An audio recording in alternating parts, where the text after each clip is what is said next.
अ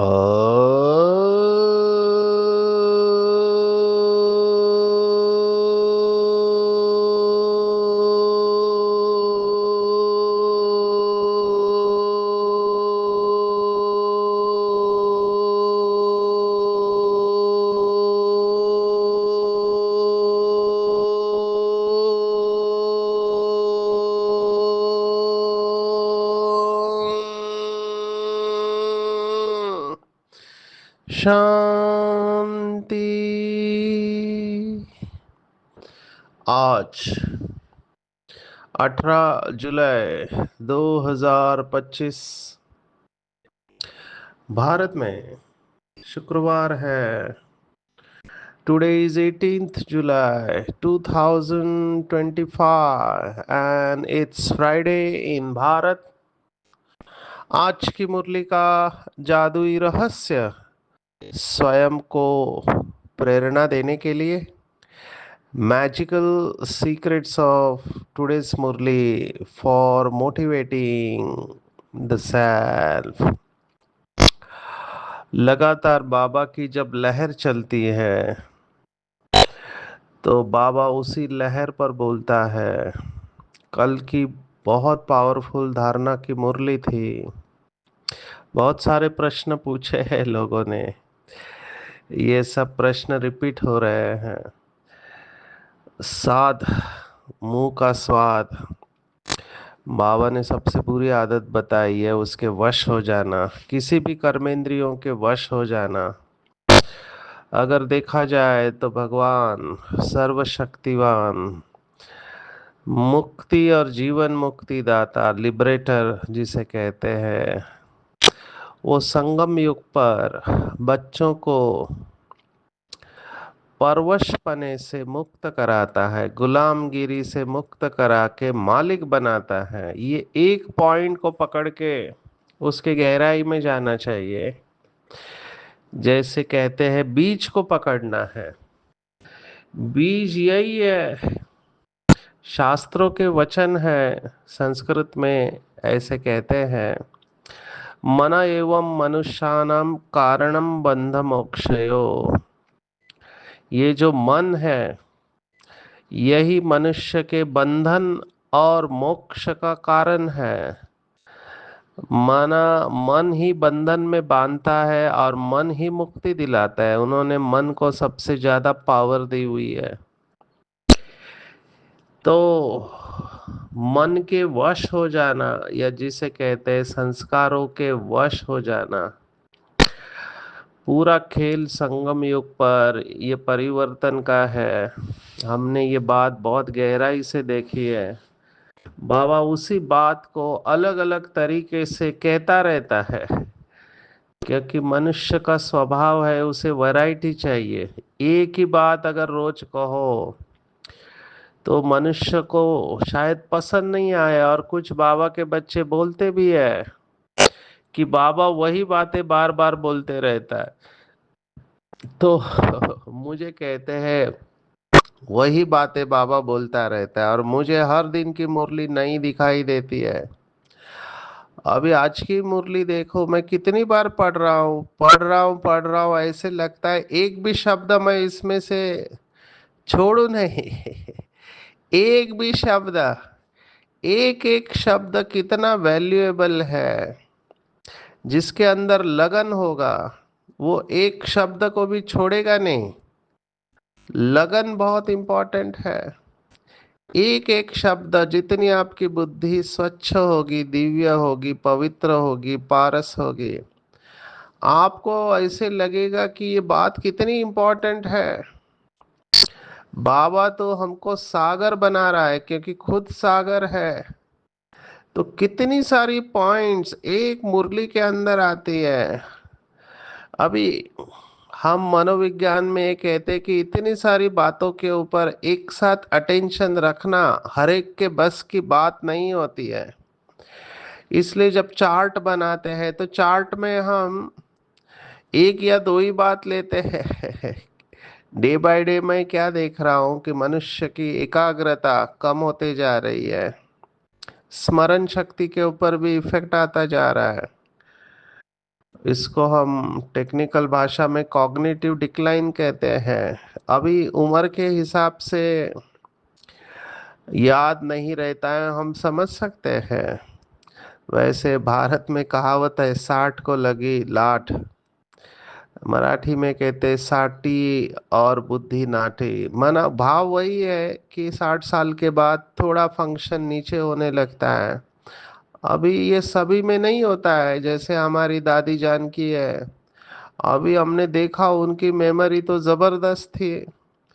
उन्होंने तो चैलेंज कर दिया प्रकृति को। मेरे पास अनुभव है उनके। सामने ही मेरे डॉक्टर्स बैठे थे मुंबई में, दादी को जाना था लंदन।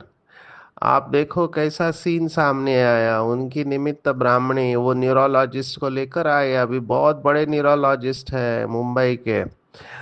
उनके हाथ के नीचे डीएम न्यूरोलॉजिस्ट माना सुपर स्पेशलिस्ट काम करते, और ये आत्मा बहुत सीनियर है। तो दादी के एमआरआई स्कैन दिखा रहे थे, तो दादी के ब्रेन में डीजेनरेटिव चेंजेस माना उम्र के हिसाब से ब्रेन की पेशियां, हम उसको एट्रोफी बोलती है, समाप्त हो जाती है।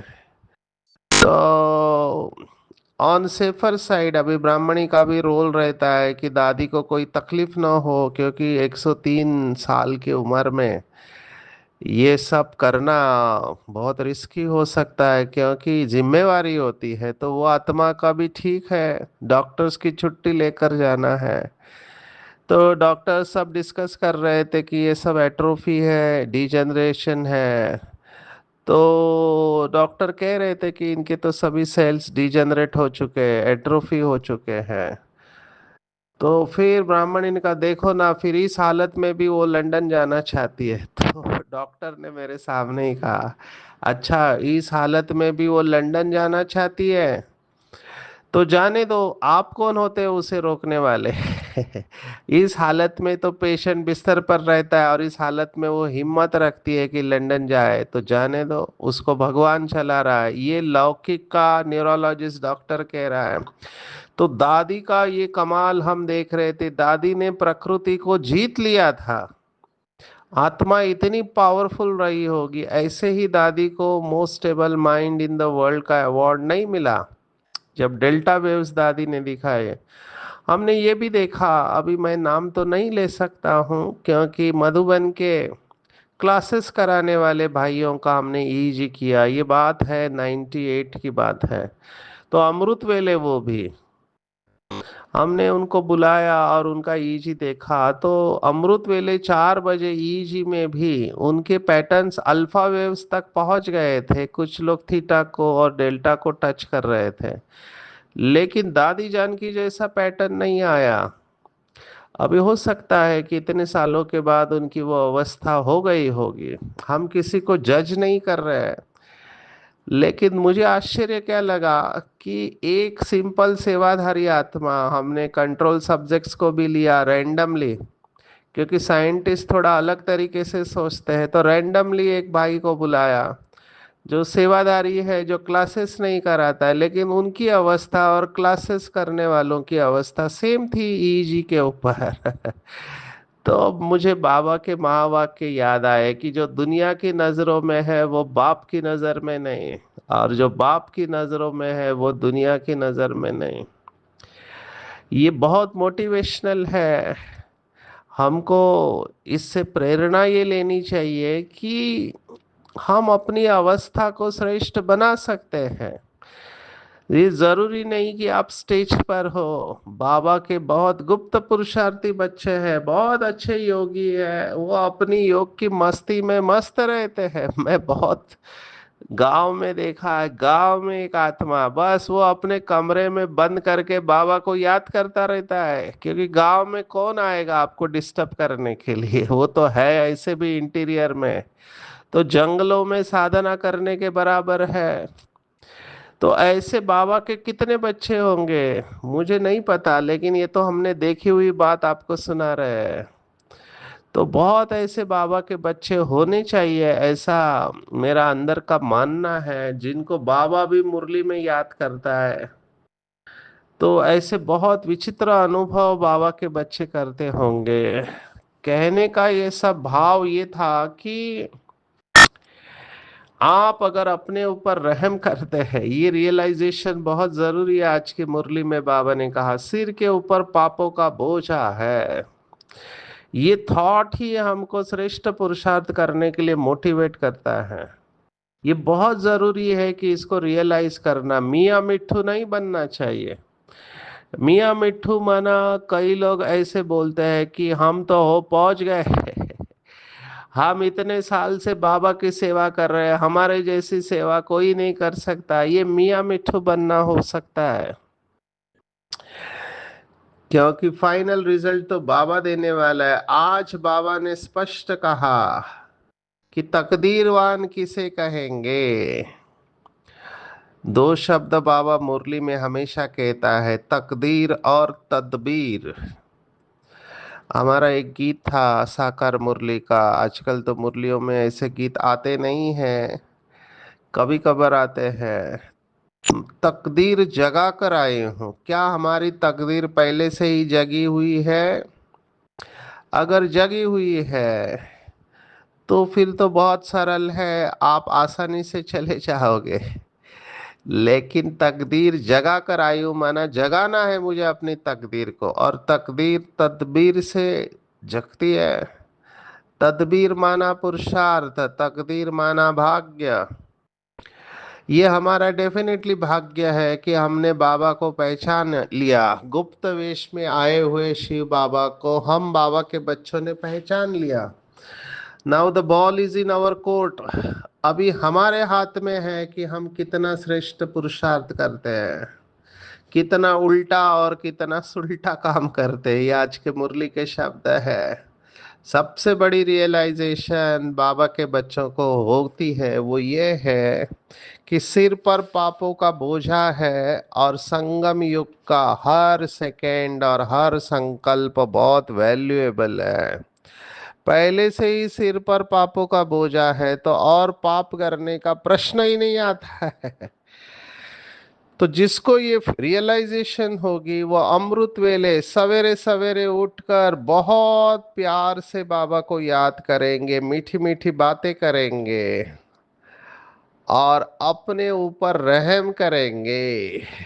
अभी राजा कौन बनते हैं? बाबा ने स्पष्ट कहा कि जो पास विद ऑनर होते हैं वही स्वयं को राजाई का तिलक देते हैं, बाकी राजा नहीं बनेंगे। इसलिए 108 की माला बहुत पावरफुल है।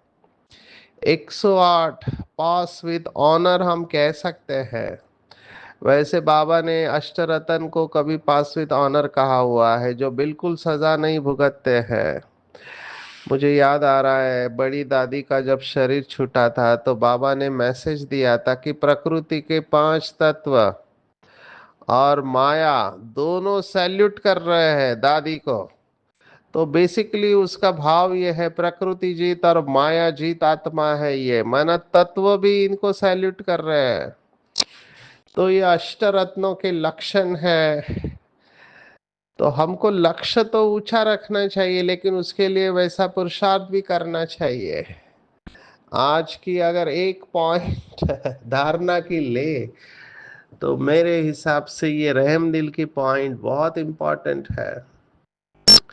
बाबा ने एक बहुत सुंदर मुरली चलाई थी जो बहुत लोगों के जहन में फिट बैठ गई है। वो मुरली का टाइटल था, अहम और वहम को छोड़कर रहम दिल बनो। कितना सुंदर है! ये शब्दों के साथ खेलना बाबा से सीख लेना चाहिए। अहम और वहम, ये दो शब्द ही प्रॉब्लम क्रिएट करते हैं। जड़ में तो अहम ही है, अहंकार।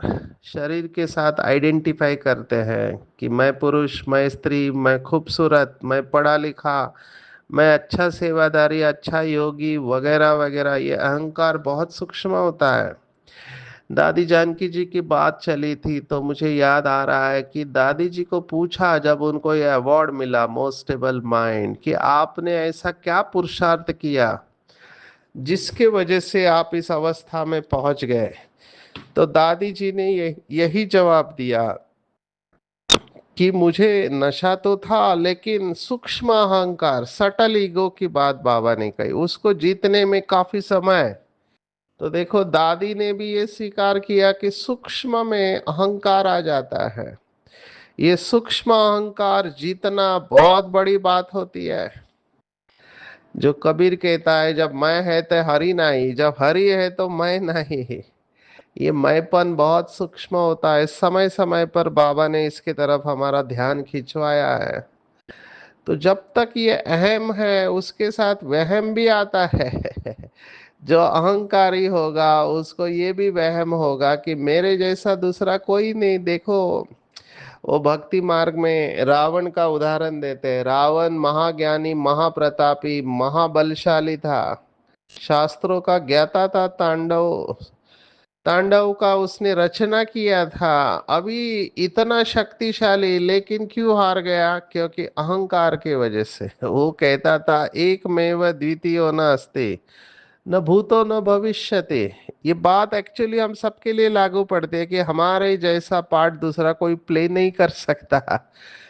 लेकिन उसे अहंकार आ गया, और अहंकार आ गया तो सभी विकार आ जाते हैं। वहम आ गया कि मैं तीनों लोगों के ऊपर राज्य करूंगा, मैं जो चाहे वो कर सकता हूँ। तो ज्ञान का भी अहंकार आ सकता है।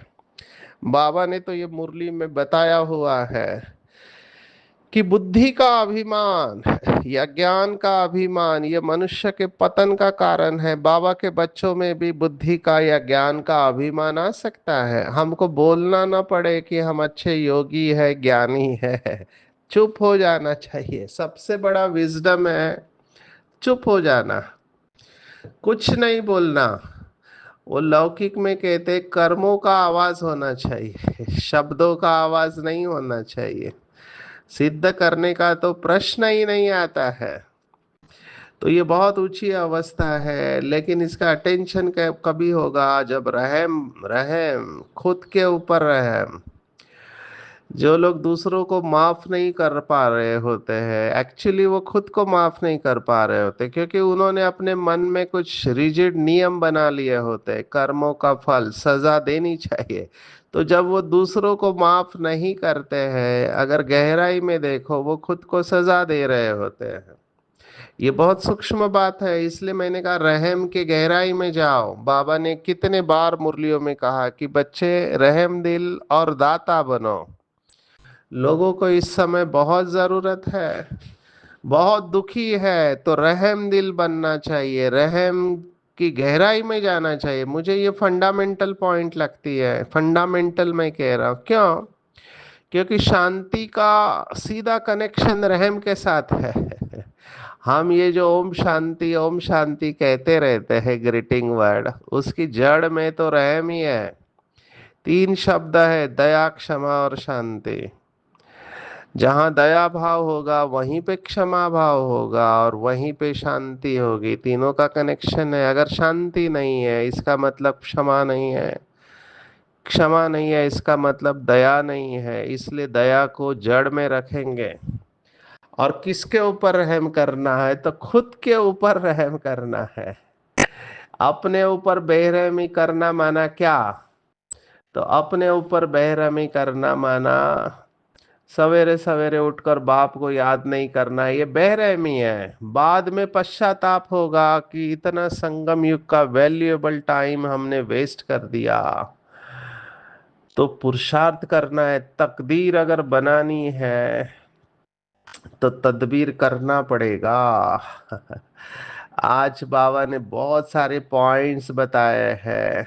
पहली पॉइंट तो यही है कि अपने ऊपर रहम करना। फिर आत्मा परमात्मा की बात बहुत बार आई है। मैं नाटक के पगार के बारे में कहता हूँ कि लक्ष्मी नारायण की आत्मा को मनुष्य आत्माओं में सुप्रीम कहेंगे, क्योंकि सबसे ज्यादा कमाई लक्ष्मी नारायण की होती है। आजकल के देखो बॉलीवुड या हॉलीवुड के एक्टर्स है, कितना पैसा ये लोग कमाते हैं। अभी देखो, एक मूवी का 100 करोड़ रुपया लिया है। एक मूवी का 100 करोड़ भी कम हो गया, अभी आप उसको भी क्रॉस कर दिया। माना 100-200 करोड़ ये एक मूवी में काम करने का करते हैं। मिडिल क्लास वाले की जीवन भर की कमाई पता नहीं लाखों में होती है, करोड़ में बहुत कम जाएंगे। तो ये लोग एक मूवी का शूटिंग ज्यादातर 1-2 साल में हो जाता है, आजकल तो बहुत हो गया है। लेकिन वो एक साल में इतना कमा लेते हैं कि पूरे जीवन भर काम करने की जरूरत ही नहीं है। तो ये नाटक में काम करने वाले एक्टर्स को कितना सैलरी मिलता है, लेकिन लक्ष्मी नारायण जैसी सैलरी किसी को मिल नहीं सकती है, कदम में पदम। तो हमको भी ऐसा पुरुषार्थ करना चाहिए। और इसका पूरा श्रेय संगम युग पर है। कितना लक्ष्मी नारायण के जीवन बारे में हमको सोचना चाहिए। कल की मुरली में था कि हमेशा संगम युग के पहले पुरुषोत्तम शब्द इस्तेमाल करना चाहिए, क्योंकि संगम पर ही हम पुरुषों में उत्तम बनते। तो ये फकुर आज शब्द आया है, फकुर माना नशा होना चाहिए। और ये बोझा का भी रियलाइजेशन होना चाहिए। जिसको ये रियलाइजेशन होया कि मैंने बहुत पाप किए हुए हैं, इसलिए मैं डिटैच नहीं हो पा रहा हूँ शरीर से। डिटैच क्यों नहीं हो पा रहे? क्योंकि देह का भान है। तो ये पाप कर्म ही है जो देह से डिटैच नहीं हो पा रहे। ज्ञान तो समझ लिया दिमाग से, ज्ञान को समझना कठिन नहीं है, लेकिन योग की साधना कम पड़ रही है, इसलिए डिटैच होने में टाइम मिल रहा है। आज बाबा ने क्रिश्चियनिटी और श्री कृष्ण, ये दोनों की राशि बताई है, कृष्ण और क्राइस्ट। इसके ऊपर रिसर्च भी हुआ है, मैंने तो एक फोटो देखा था, उसमें श्री कृष्ण और क्राइस्ट दोनों का एक जैसे फोटो दिखाया है। कई लोग इसमें रिसर्च कर रहे, एक ने तो कहा ये क्रिस्तो शब्द कृष्ण का ही अपभ्रंश है। शब्द कृष्ण था, उसको क्रिस्तो कर दिया, क्योंकि दोनों का देखो जन्म से ही मारने के लिए तुले हुए हैं। बहुत सारे सिमिलैरिटी है। बाबा ने बताया यहाँ से लूट के लेके गए हैं, बहुत अनाज यहाँ से जाता था आगे, अभी गरीब बने हैं तो फिर रिटर्न सर्विस हो रही है, जो ले गए हैं वो उधार मिल रहा है। तो दोनों का आपस में कनेक्शन है, दोनों आपस में लड़ते हैं क्रिश्चियन, और माखन बच्चों को मिल जाता है। अभी ये कहानी का सार बाबा बता रहा है कि श्री कृष्ण की लीला में ये दिखाते हैं कि उनकी माता जी है फोस्टर मदर, वो कहती है कि तुमने माखन खाया है, मुंह खोलो। तो जब वो मुंह खोलता है तो उसमें पूरा विश्व ब्रह्मांड दिखाई देता है। तो गोला पृथ्वी जैसे गोले अनेक घूम रहे हैं, तो वो डर जाती है। ये कहानी है, बाबा ने आज उसका राज बता दिया। ये शास्त्रों में लिख दिया है, श्री कृष्ण के मुख में माखन था, सारी दुनिया श्री कृष्ण के हाथ में आती है। माना मुंह में है, मतलब वो पूरी सृष्टि के ऊपर राज्य करता है। तुम विश्व के मालिक बनते हो, ये उसका राज है। तो शास्त्रों की कहानियों का राज भी बाबा बता रहे हैं। हमारे हर कदम में पदम है। पदम माना एक के ऊपर 15 जीरो। सिर्फ एक लक्ष्मी नारायण का राज्य नहीं था, डिनाइस्टी थी। माना ऐसा नहीं कि केवल एक ही थे, बाकी भी थे राजाएं। तो कई लोग कहते हैं कि महाराजा एक ही था, बाकी राजाएं थे। तो अष्टरतन, ये चिंतन की बात है। वो कहते हैं अष्टरतन, जैसे Lakshmi Narayan the first second third fourth fifth six seven eight, ये अष्टरतन है।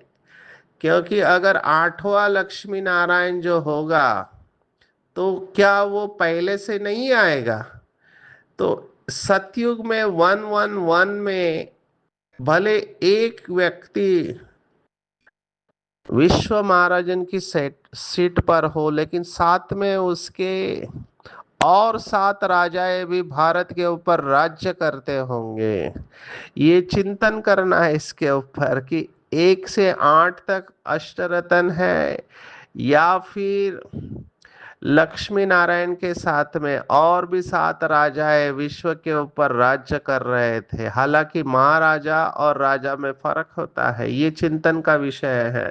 तो डिनाइस्टी कहा हुआ है, माना राजा ही कहा हुई है। बाबा ने यहाँ तक भी कहा हुआ है कि जो रॉयल फैमिली होती है उनका भी स्टेटस राजा से कम नहीं होता है। मेरा ये फेवरेट शब्द है, अल्लाह अव्वल दीन। मुझे अच्छा लगता है, अव्वल माना नंबर 1। तो अल्लाह जो अव्वल में लेकर जाता है, तो अल्लाह अव्वल दिन का खेल यही है कि सेकंड में हमको जीवन मुक्ति दे देते, माना सेकंड में साक्षात्कार हो जाता है, तो कारून का खजाना दिखाते हैं। तो ये बहुत सुंदर है। बुद्धि जितनी स्वच्छ होती जाएगी, अल्लाह अव्वल दिन का चिराग माना हमारी बुद्धि ही है, बुद्धि से ये सब ज्ञान रत्न निकलते हैं, ये कारून का खजाना है।